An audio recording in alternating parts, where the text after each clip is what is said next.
किसी समय की बात है, 3 सन्यासी, जिन्हें गांव में प्यार से 3 हंसते बुद्ध कहा जाता था, जीवन की मधुरता फैलाने निकले थे।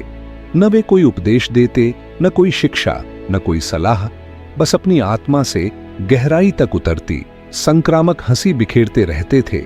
उनकी हंसी इतनी मधुर और सच्ची थी कि जहां भी जाते पहले तो लोग अचरज में पड़ जाते, फिर धीरे धीरे मुस्कान की लहर दौड़ जाती और देखते ही देखते पूरी बस्ती हंसी की मधुर धुन में रागिनी सा खिल उठती। एक दिन वे एक शांत गांव में पहुंचे। 2 सन्यासी हमेशा की तरह अनंत हंसी में लीन थे, पर तीसरा जैसे किसी गहरी पीड़ा को भीतर ही भीतर समेटे पूरी तरह मौन था।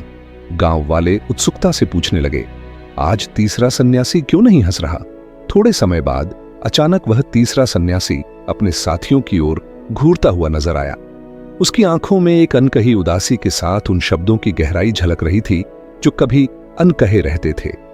उसी क्षण उसकी आंखों से नम आंसू छलकने लगे, पर फिर मानो दिल की गहराइयों से उजाला फूट पड़ा।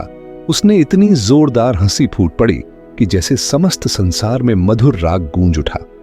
तभी पहली बार उसकी आवाज में एक अद्भुत सुकून भर गया और उसने कहा, हमारे प्यारे भाई का आज देहांत हो गया। उनकी आखिरी इच्छा थी, मेरी हंसी अब तुम्हारे लिए है। याद रखना, हर दुख में भी एक चमक छिपी होती है। जीवन क्षणिक है, पर हंसी अमर है। इसे हमेशा अपने दिल में सजा कर रखना। गांव वाले पहले तो स्तब्ध रह गए, मानो समय ही थम सा गया हो, पर धीरे धीरे जैसे उदय होते सूरज की पहली किरणें उनकी आंखों में आशा की चमक फैलने लगी।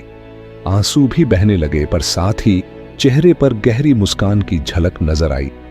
उस दिन 3 हंसते बुद्ध ने हमें सिखाया कि जीवन के हर मोड़ पर, चाहे दर्द हो या आनंद, हंसी ही वह अमूल्य शक्ति है जो हमें जीना सिखाती है।